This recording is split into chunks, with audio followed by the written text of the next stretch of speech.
जगण्याचे देवा लाभो ऐसे बळ दुर्गुणाचा वळ।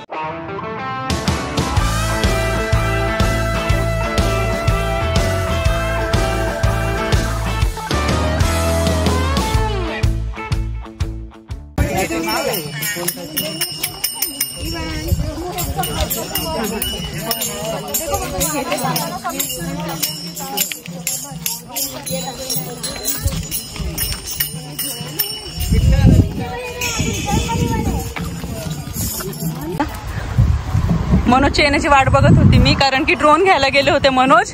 आपल्याला वरतून पूर्ण हे शूट करायचं आहे। आणि हे बघा इथे छोटासा लेक आहे आणि इथे आपली आहे विठ्ठल रुक्मिणीची दिंडी। खूप छान वाटतंय, म्हणजे पंढरीची वारी।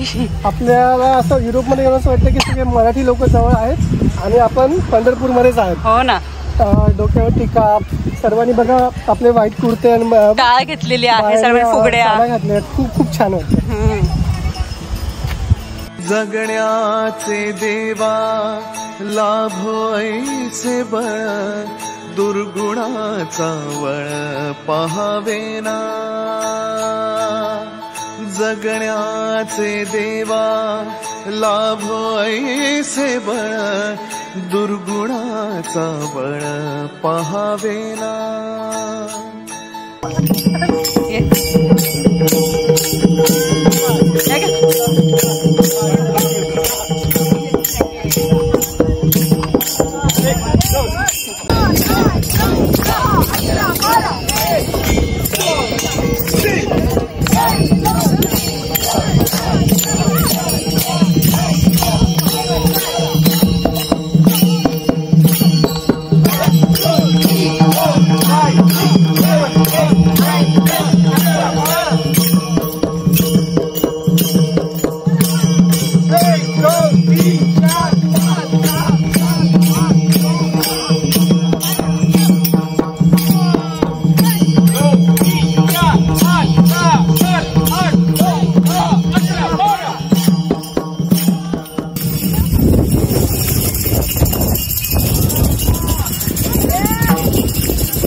कळ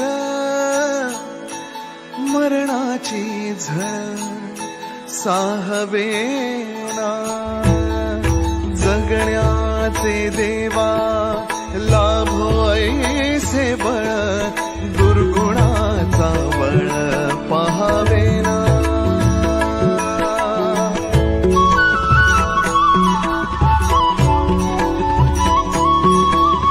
तुझ्या दारी दावी पांडुरंगी तळ उन्मादाचा मळ झाकवेना विठ्ठलाची आस वाढावी सरळ विषाचे गरळ टाकवेना जगण्याचे देवा लाभो ऐसे बळ दुर्गुणाचा बळ पहावेना ऐसे लाभो भान देगा देवा दान चरणात ध्यान राहू देगा अमृताची वेळ अमृताचा कुंभ भक्तीचा मृदुंग वाजू देगा विठू तुझ्या दारी भेटला श्रीरंग मन झाले दंग माऊलीचे घडो तुझी प्रीत वाढो तुझा संग जीवनाचा रंग पाहू देगा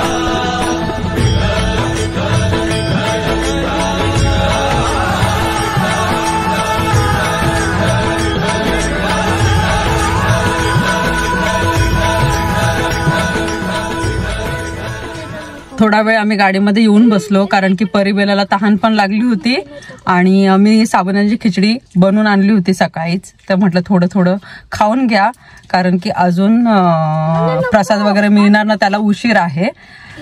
तर मी आता तिथून आले, गाडीमध्ये बसले. मनोज आहे तिथेच आणि मम्मीला पण म्हटलं मनोज पण आले वाटतं. हे मनोजचं नाव घेतलं आणि मनोज आले. 100 वर्ष आयुष्य आले सगळे वाटतं. कथा चालू आहे English. The Lord, in order to test them again, came in the form of an old sannyasi and inquired as to what load the ship was carrying. Sadhavani bluffed and said that it contained dried leaves, as he did not want to part with the wealth that he recently received from King Chandraketu. The sannyasi declared, "Tatastu, may it be so." So, when Sadhavani returned to the ship, he found that all the wealth that was given from King Chandraketu had in fact transformed into dried leaves. Seeing this, he fainted. And when he regained consciousness, he realized that this was the Parvati's oversight for not accepting the Mahaprasad that had created this problem. She realized that if she went back to take the prasad, everything would be made right. Parvati regained consciousness and returned home to the altar. She took the prasad with her.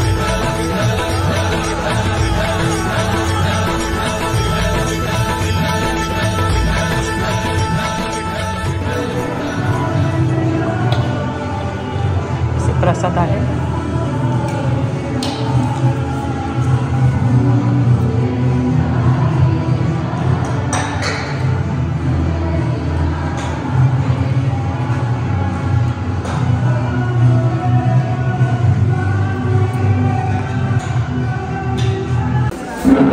तर इथे साबुदाण्याची खिचडी आणि काकडीची कोशिंबीर आहे फराळामध्ये. मनोज एकदम वारकरी दिसत आहे. एकदम ते व्हाईट कलरचा कुर्ता, आपली टोपी, एकदम वारकरी. मी पहिल्यांदा असं केलंय. पुण्यामध्ये होतं तर कधी चान्स मिळालाच नाही, पॉसिबल झालं नाही. पण कुठल्या ना कुठल्या निमित्ताने आपण ह्या गोष्टी करतोच आणि ते आज झालं. हो ना, छान वाटतं. तुझा कसा अनुभव आहे म्हणून? खूप मस्त वाटलं. हां ना, असं वाटतं पंढरपुरातच आलेलो आहे. ते सगळं बघितलं ना, तिथे कथा सांगतात ते सत्यनारायणची, भजन झालं, आपण अभिषेक केला, अभिषेक पण झाला, भजन झालं, छान दर्शन झालं. किती छान. विठ्ठल प्रसाद पण आहे, हो ना, खिचडी आणि कोशिंबीर आहे. हो ना. आणि आपला विठ्ठल रुक्मिणीची कशी होती मूर्ती? खूप खूप मस्त वाटलं ना, खूप सुंदर होतं. अशी डोळे भरून आले सर, एकदम आले ते माझे एकदम. म्हणजे पंढरपुरामध्ये आले एकदम दर्शन घ्यायला. चांगलं प्रसन्न वाटलं ना तुला? बाजूला तसं काही नदी पण आहे. हो, चंद्रभागाची नदी असते ना आपली पंढरपुराला, तशी इथे पण आहे. आणि ते मंदिराच्या बाजूला आणि त्या छोट्याशा लेकमध्ये मूर्ती पण होती. ते विष्णूंची मूर्ती पण, विष्णूंची मूर्ती, गरुड मूर्ती होती, विष्णू मूर्ती होती. खूप छान पद्धतीने एकदम दर्शन झालं. किती किती गर्दी आहे. इथले लोक पण बघितलं ना कसं ते किती बरोबर एकदम लाईनीमध्ये एकदम आतमध्ये घेऊन जातात. आत्मदर्शन झाल्याच्यानंतर बाहेर पण सोडतात. असे धक्काबुक्की ढकला अजिबात दुखली काही नाही, ते काय धक्के देत नाही, काही नाही, व्यवस्थित सगळं भारी वाटतं. तेच ना, आम्ही पण मस्त ऐकत होतो, भजन झालं. परी बेलाने किती एन्जॉय केलं मम्मी. खूप बेला स्पेशल टाळ वाजवले, ते चिपळ्या वाजवले. परी फुगडी खेळत होती. टाळ वाजवणं, ते चिपळ्या वाजवणं, झेंडा घेणं. बेलाला तर झेंडा घेऊन इतकं आवडलं तिला, आणि परीला तर ते फुगडी खेळायला इतकं आवडलं. तिच्या लगेच फ्रेंड्स पण फुगडी खेळलं. आणि फ्रेंड्स पण तिच्या लगेच झाल्या. परीला ना अशी ओळखीची जास्त गरज नाही पडत. तिच्या वयाच्या मुली दिसल्या का लगेच मग ती खेळते, ओळख करून घेते लगेचच. त्यांच्याबरोबर खेळते मिळते. हो ना, तिथे बसल्या तर लोक सगळे फराळाचं करतात.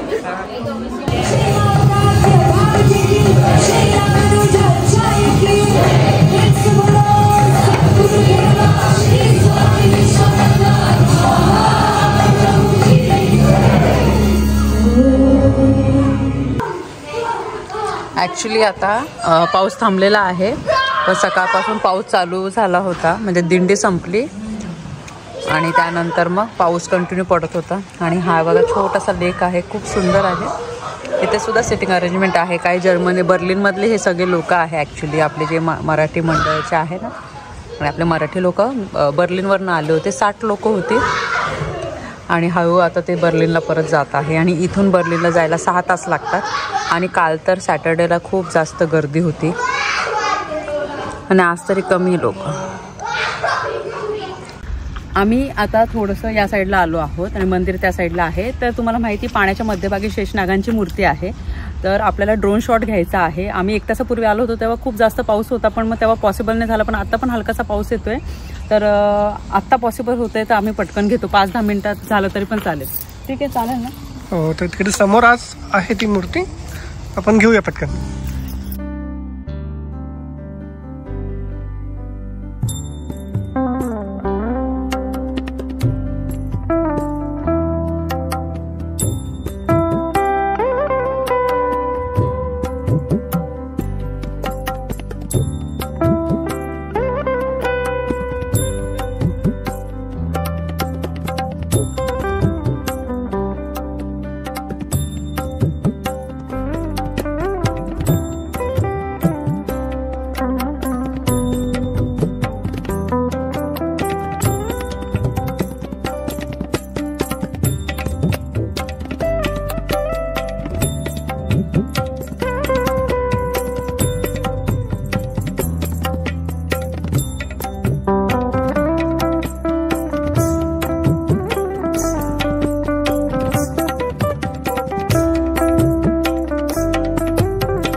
निघालो आम्ही आणि 3:20 झालेले आहेत. पोचायला तर 4 तास लागणार आहे आम्हाला. मध्ये आम्ही ब्रेक घेऊ आणि प्रसाद पण घेतला आम्ही. खूप खूप खूप सुंदर प्रोग्राम झाला. आणि आज एक आषाढी एकादशी निमित्त सगळे एकत्र जमले आणि दिंडी इतकी सुंदर होती आणि आषाढी एकादशी खूप सुंदर साजरी केली.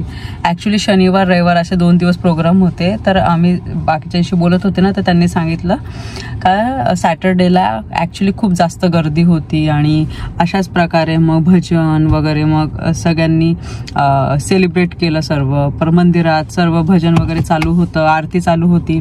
आणि काही लोक सॅटर्डेला याच्यासाठी आले होते का संडेच्या दिवशी कसं थोडा रिलॅक्स दिवस असतो आणि मंडेपासून परत ऑफिसला जायचं असतं लोकांना.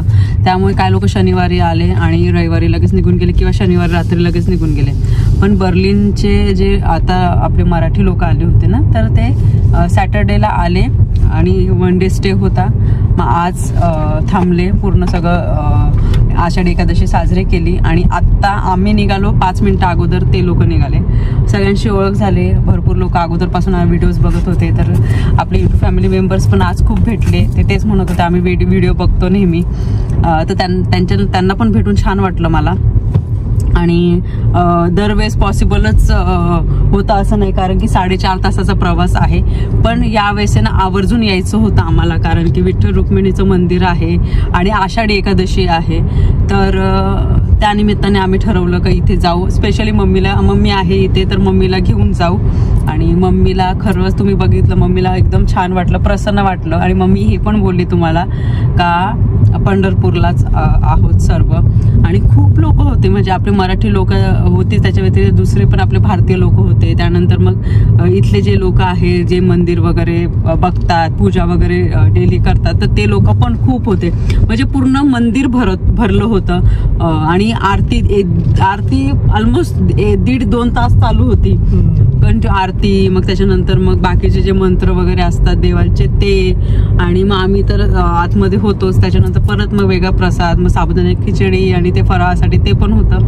आणि परिबेलाने पण खूप एन्जॉय केलं. ते दोघं एकदा बेला तरी बघा एकदम झोपेत आलेली आहे. आणि परीचं बुक रिडिंग चालू आहे. ती नेहमी तुम्हाला मध्ये ट्रॅव्हल करते तर बुक कॅरी करते. आणि मनोजने पण कपडे चेंज केले, आता ड्राईव्ह करायचं आहे तर मग त्यांना पण थोडंसं कम्फर्टेबल वाटणार. मम्मीला पण म्हटलं तू पण आराम कर, कारण कंटिन्यू आम्ही मंदिराच्या बाहेर जात होतो, परत येत होतो, इथून जात होतो, तिथून जात होतो. आता खूप जास्त चालणं झालेलं आहे आज, पण मस्त वाटलं. आणि मी सांगते तुम्हाला, हा तुम्ही व्हिडिओ बघणार ना, तुम्हाला खरंच खूप पॉझिटिव्ह फील येणार. आणि तुम्हाला असं वाटतं कोमल तू भारतातच आहे का, काय एवढ्या लोकांची गर्दी आणि आम्हाला वाटत नाही का हे युरोपमधलं आहे. आणि हा व्हिडिओ तुम्ही बघणार ना, खरंच तुम्हाला चांगलं वाटणार, एकदम प्रसन्न वाटणार, पॉझिटिव्ह वाटणार. तर हाच माझा प्रयत्न असतो माझ्या व्हिडिओ थ्रू. जेव्हा पण तुम्ही लोक माझे व्हिडिओ बघणार ना, तर तुम्हाला एकदम पॉझिटिव्ह एनर्जी आली पाहिजे, हा मी नेहमी प्रयत्न करत असते. आणि व्हिडिओमध्ये वेगवेगळ्या गोष्टी दाखवायला मला खूप आवडतं, तुम्हाला ते पहिल्यापासून माहिती आहे. तर चला आता जर्नी तर स्टार्ट झालेली आहे. 4-4.5 तासाची जर्नी आहे ही. मध्ये मध्ये तुमच्याशी बोलत राहीन आणि बाकीच्या गोष्टी सुद्धा शेअर करत राहीन.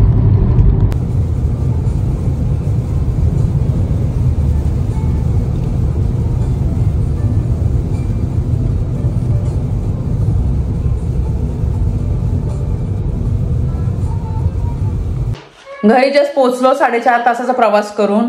7:55 झालेले आहे आता आणि सर्व खूप दमलेलो आहोत. दर्शन खूप छान झालं. आणि अजून एक गोष्ट सांगावीशी वाटते का हा जो प्रोग्राम आहे किंवा आषाढी एकादशीचा हा जो प्रोग्राम ठेवला होता, तर बर्लिन मधले जे भजन मंडळ आहे त्यांनी हे अरेंज केलं होतं. दरवर्षी ते अरेंज करतात आणि विठ्ठलधाम मंदिराचं नाव आहे. तर इतकं छान पद्धतीने त्यांनी अरेंज केलं होतं आणि त्यांनी तो प्रोग्राम ठेवल्यामुळे आम्हाला सुद्धा सहभागी होता आलं. आणि त्यांना मी हेच म्हणणार का दरवर्षी तुम्ही असे वेगवेगळे प्रोग्राम ठेवत जा, जेणेकरून आम्हाला सुद्धा सहभागी होता येईल. आणि खूप छान वाटलं तुम्हा सर्वांना भेटून. आणि हा व्हिडिओ कसा वाटला आषाढी एकादशीचा, तर मला कमेंट सेक्शनमध्ये नक्की सांगा. व्हिडिओ आवडला असेल तर व्हिडिओ लाईक करा, शेअर करा, सबस्क्राईब करा. भेटूया आपण लवकरच नवीन व्हिडिओमध्ये. तोपर्यंत सर्वांनी काळजी घ्या. बाय.